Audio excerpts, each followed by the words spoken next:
अजब कुमारी ने सोचा ये तो सुनने वाले नहीं है, ये तो यूं ही खड़े रहेंगे, कुछ करेंगे धरेंगे नहीं, मुझे ही कुछ करना पड़ेगा। अजब कुमारी ने मंदिर के सब पुजारी आदियों से कहा कि मुझे कुछ सेवा दे दो। पुजारियों ने कहा भैया हमारे पास सेवक भरपूर हैं, तुमको क्या सेवा दें। तो अजब कुमारी ने कहा मुझको चौसर खेलना बहुत अच्छा आता है, मैं ठाकुर जी के संग चौसर खेलूं। तो पुजारियों ने कहा कैसे खेलोगी, ठाकुर जी तो खड़े रहेंगे, कैसे उनके साथ चौसर कैसे खेलोगी। अजब कुमारी ने कहा एक बार मैं अपनी चाल चलूंगी और दूसरी बार दूसरी चाल में ठाकुर जी की ओर से मैं ही चलूंगी, पर वो चाल होगी ठाकुर जी की, आप सब खड़े होकर देखना। पुजारी बोले हाँ ये बढ़िया है। तो मंदिर के सामने दहली पे बढ़िया एक चौकी पर चौसर बिछा दी और अजब कुमारी को बैठा दिया और वो ठाकुर जी के संग खेलती है। एक चाल अपनी चलती है और एक चाल अपनी चलने के बाद फिर दूसरी चाल ठाकुर जी को दिखा के बोले ठाकुर जी आपकी चाल, और ऐसे चलती। खेलने में इतनी माहिर थी कि वो जो सोच लेती थी वही अंक आ जाते थे। पहला दिन खेल खेला और वो उसको कोई हरा नहीं सकता था, वो जानबूझ करके ठाकुर जी से ऐसा खेल खेलती ठाकुर जी से हार जाती। और भैया जैसे ही ठाकुर जी से हारती थी ना तो सब पुजारी लोग सब उसको देख के ताली बजाते, वाह वाह हमारे जय जय जीत गए, हमारे ठाकुर जी जीत गए। अजब कुमारी के नेत्रों में आंसू आ जाते। कोई पूछता तुम रो क्यों रही हो, बोले देखो ना ठाकुर जी के दांत दिख रहे हैं, ठाकुर जी प्रसन्न हो रहे हैं। ठाकुर जी जीतने के बाद खुश हो जाते थे।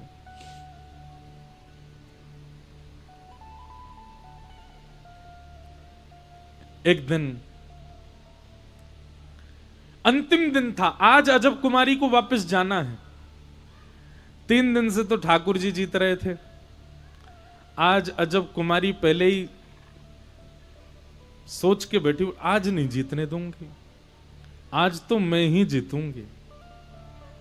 और ठाकुर जी को उसने चुनौती दे दी बैठती, बोले ठाकुर जी 3 दिन से जीत रहे हो और सच्चाई आप भी जानते हो कि आप कैसे जीत रहे हो। सब लोग बहुत ध्यान से सुनना, सच्चाई आप भी जानते हो कि आप कैसे जीत रहे हो, पर आज मैं आपको चुनौती दे रही हूं। सब पुजारी पंडा सब बैठे थे, बोले मैं चुनौती दे रही हूं, आज ठाकुर जी जीत के दिखाएं मुझसे। और उसने ऐसे दांव खेले, ऐसे ऐसे ऐसे पासे डाले कि महाराज सामने खड़े श्रीनाथ जी के मुखमंडल पर प्रश्वेत के बिंदु, पसीना आ गया ठाकुर जी को। और अजब कुमारी जीतती जाए, ऐसी ऐसी चाल खेले, ठाकुर जी तो हार गए। हारने को बस अंतिम चाल बची थी और इस अंतिम चाल में पता चल जाना था कौन जीतेगा कौन हारेगा। अजब कुमारी आज क्रोध में भर करके खेल रही है ठाकुर जी को हराने की, और ठाकुर जी हार ही रहे हैं। सबरे वस्त्र गीले हो गए पसीना से ठाकुर जी के, मंदिर में खड़े खड़े। अचानक से अजब कुमारी के नेत्र बंद हुए और ठाकुर जी उसके हृदय में प्रकट है गए और प्रकट है के बोले एरी हरा के जाएगी का मोकू। ठाकुर जी बोले हाँ। अजब कुमारी बोली हाँ आज हराऊंगी आपको। ठाकुर जी बोले मेरी नाक कट जाएगी, सबरे पंडा पुजारी खड़े हैं, इन सबन के आगे मेरी नाक कट जाएगी। देख ले तू, देख तू खेल में बड़ी माहिर है और मोकू पता 3 दिन तेने ही मोकू जिता, आज भी जिता दे। अजब कुमारी बोली एक शर्त। बोले क्या? जिता दूंगी लेकिन उसके बाद मैं जो मांगूंगी वो देना पड़ेगा आपको। ठाकुर जी बोले दूंगो, तू पहले जिता दे मुझे। बोले नहीं नहीं पहले वचन दो, जो मांगूंगी सो दोगे।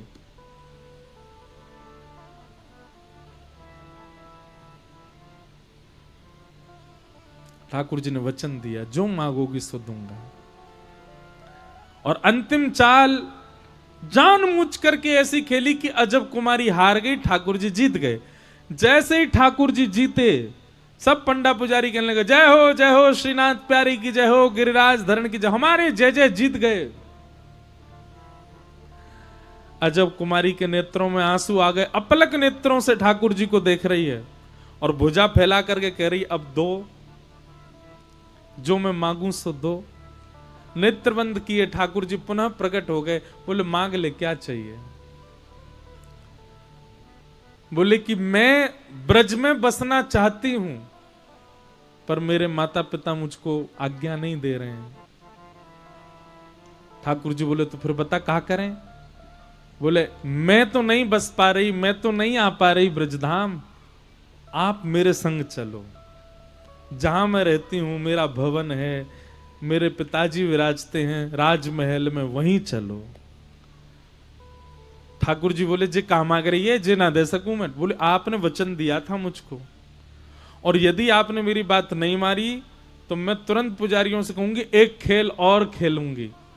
4 बार तो मैंने जिताया है इनको, अब की बार ये जीत के दिखाएं, और 5वीं बार मैं हरा दूंगी आपको। ठाकुर जी बोले देख ऐसे, बोले नहीं आप अपने वचन के पक्के रहिए, आपने कहा था कि आप चलोगे मेरे साथ। अजब कुमारी के उस प्रेम भाव पर ठाकुर जी रीझ गए, और हमारे श्रीनाथ जी, हमारे श्री गिरिराज धरण आज से 500 वर्ष पूर्व अजब कुमारी के लिए राजस्थान चले गए, वहीं विराज गए। आज भी ठाकुर जी मेवाड़ में विराजते हैं, उदयपुर के पास।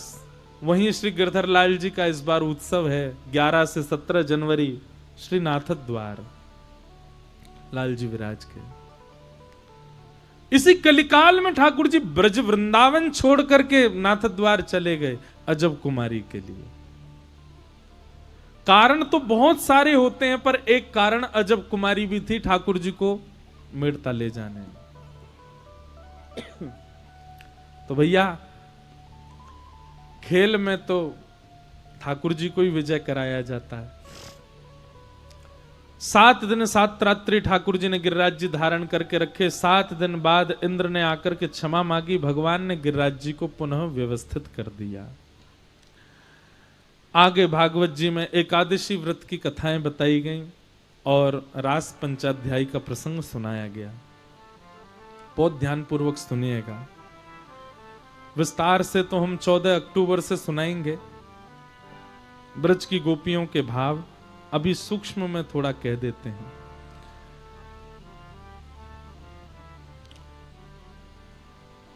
भगवान पिता रात्रि शरदोत्फुल्ल मल्लिका विक्षरन्तुं मनश्चक्रे योग मायामुपाश्रित। बहुत ध्यान से सुनना। भगवान ने गोपियों के साथ रास विहार किया और लोगों को बोलने के लिए बात मिल गई। ठाकुर जी तो रास करते हैं, गोपियों के गले में गलवैयां डाल के हमारे भगवान तो रास करते हैं। कई लोग प्रश्न उठाते हैं, भैया ये दुर्भाग्य है कि हमको इसका प्रमाण देना पड़ता है, पर कोई बात नहीं, आप सबका संशय दूर होना चाहिए। अगर आप परमात्मा को साधारण जीव समझते हो, साधारण मानव समझते हो और उनकी लीलाओं को मानवीय लीला समझते हो, तो भगवान श्री कृष्ण ने जब रास विहार किया, ठाकुर जी की आयु 7.5 वर्ष की है। कितने? 7.5। कोई 7.5 वर्ष का बालक हो यहां पे जरा देखना उसको कैसा लगता है, छोटा सा। और भगवान के साथ रास में नृत्य कर रही जो गोपियां हैं उनकी आयु कितनी है? बोले आबाल वृद्ध वनिता। अधिक से अधिक गोपियां, कई गोपियां तो यशोदा जी की उम्र की हैं ठाकुर जी के संग जो रास कर रही हैं। 80 बरस के थे नंद बाबा यशोदा मैया जब ठाकुर जी का जन्म हुआ, तो रास विहार के समय करीब 90 वर्ष की आयु है। तो कई गोपियां तो 90 साल की हैं, कई गोपियां उससे भी बड़ी हैं, 100 वर्ष की भी गोपियां हैं। वृद्धा गोपियां भी हैं, ऐसी ऐसी गोपियां भी हैं रास विहार में जो 2 गोपियों का सहारा लेकर के आई हैं। ऐसी ऐसी गोपियां भी हैं जिनके दांत भी नहीं है, और ऐसी गोपी भी है जिसकी आयु केवल 6 वर्ष की है। अगर आयु का पैमाना आप देखो तो 6 वर्ष से लेकर के और 300, 400, 500 वर्ष तक की गोपियां हैं ठाकुर जी के संग रास विहार में। और जो भावना 6 वर्ष की गोपी की ठाकुर जी को देख करके, ठीक वही भावना 100-150 वर्ष की भगवान की मातृ तुल्य, भगवान की दादी तुल्य गोपी की भी वही भावना है, एक सी भावना। इसको आप काम लीला या संसारी लीला कैसे समझ सकते हो? 6 वर्ष की गोपी में कैसा भाव आता है ठाकुर जी को देख करके? अरे 6 वर्ष के बालक में उसको यह भी भेद नहीं पता होता स्त्री पुरुष कौन होते हैं। सब लोग सावधानी से कथा सुनिए।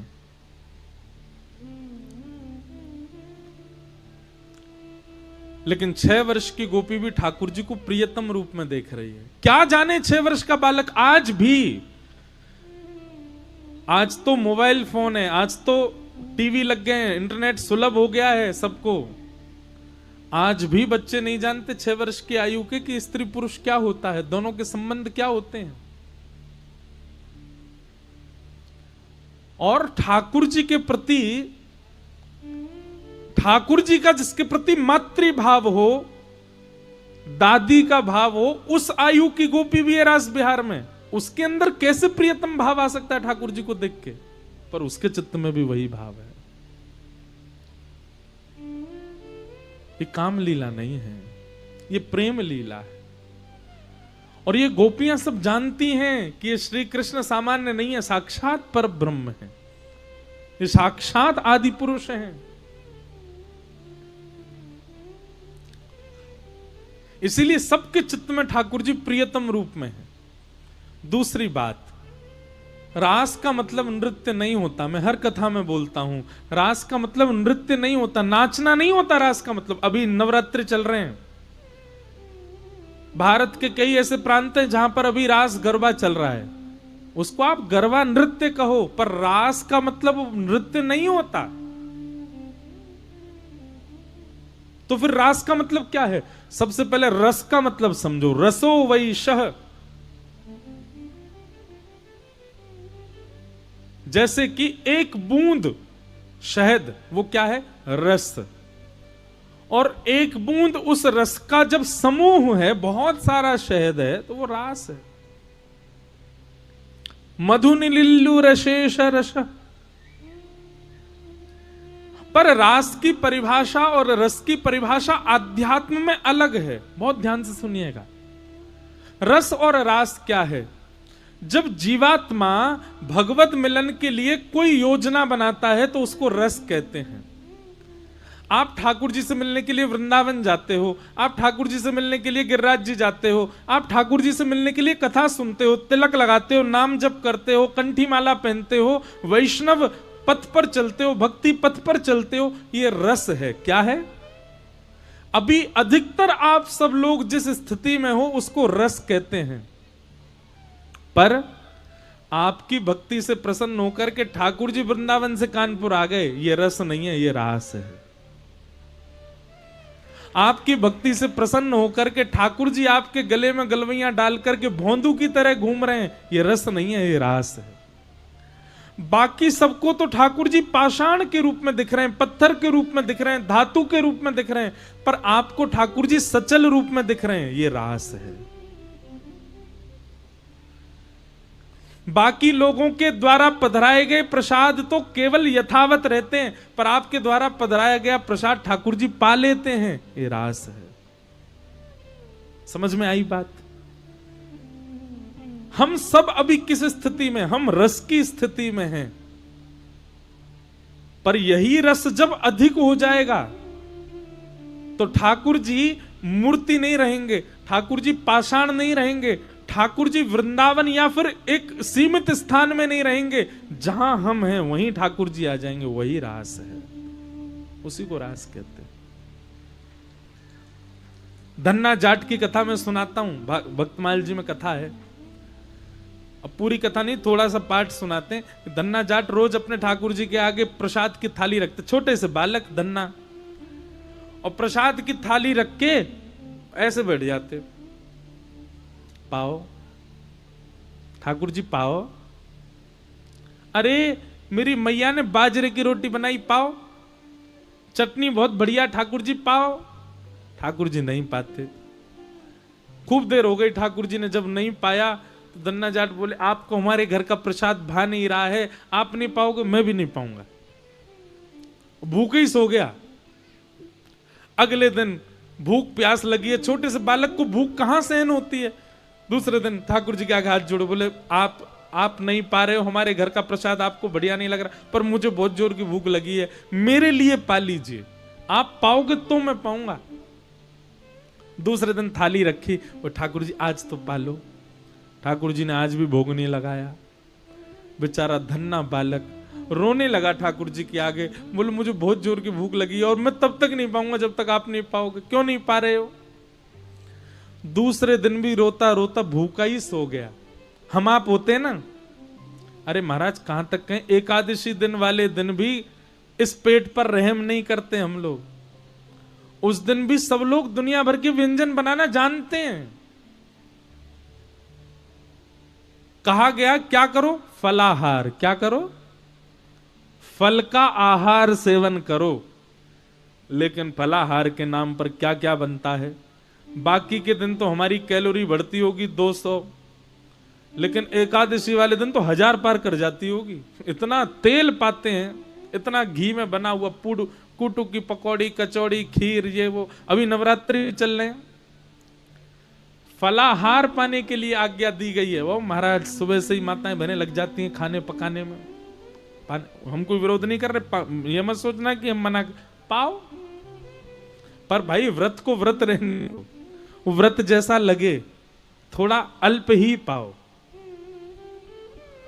पर धन्ना ने दूसरे दिन भी कुछ नहीं पाया।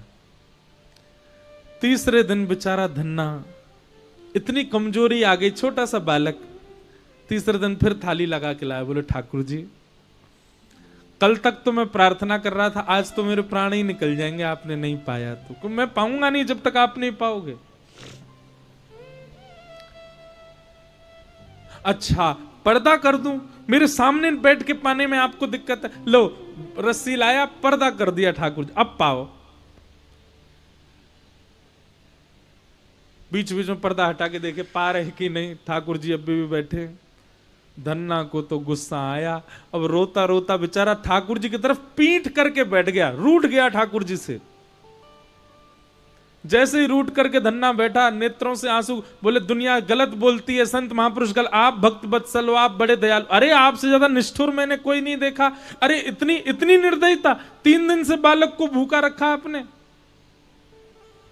कोई बात नहीं, मत पाओ, मैं भी हटीला हूं, जब तक नहीं पाओगे मैं भी नहीं पाऊंगा, चाहे प्राण निकल जाए मेरे। सिसक सिसक करके रो रहा था धन्ना। तभी महाराज जोर जोर से चटकारों की आवाज आने लगी। चटकारे समझे?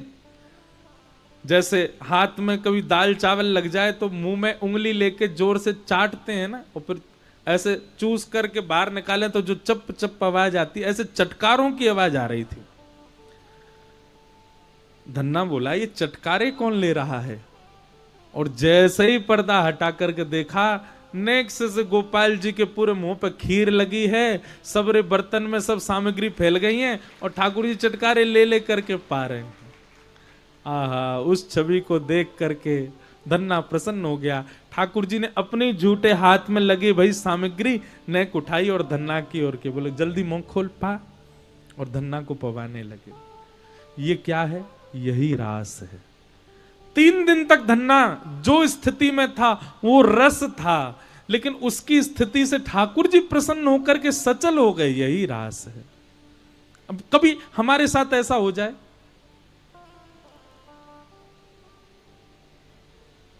सोच समझ करके मत करना इस क्रिया को। अब कथा में सुन गए तो पीछे पड़ जाओ अपने ठाकुर जी के। धन्ना के यहां पाए थे, हमारे यहां भी पाओ। धन्ना तो बेचारा सरल था, सहज था, सीधा था। बहुत कथाएं हैं। 2 सखियों की कथा है कि उन्होंने ठाकुर जी ऐसे लड्डू गोपाल ऐसे बैठे रहते हैं ना, ठाकुर जी को देख करके मन में सोचा बेचारे इनके हाथ पांव दर्द रह गए होंगे। उनने घी लिया और लेके ठाकुर जी के हाथ पांव, बोले सीधे कर लो ठाकुर जी, आपके हाथ पांव थक गए होंगे। इतने भाव से, अब उनको पता नहीं है कि ठाकुर जी ऐसे ही रहते हैं। उनके मन में ऐसा भाव आया, महाराज जी ठाकुर जी के हाथ पांव में ऐसी मालिश करी, ठाकुर जी सीधे खड़े हो गए, हाथ पांव सब सीधे हो गए। जिनके ठाकुर जी थे वो देख करके बेहोश हो गए, बोले मेरे ठाकुर जी सीधे कैसे हो गए? भाव, इसी को रास कहते हैं।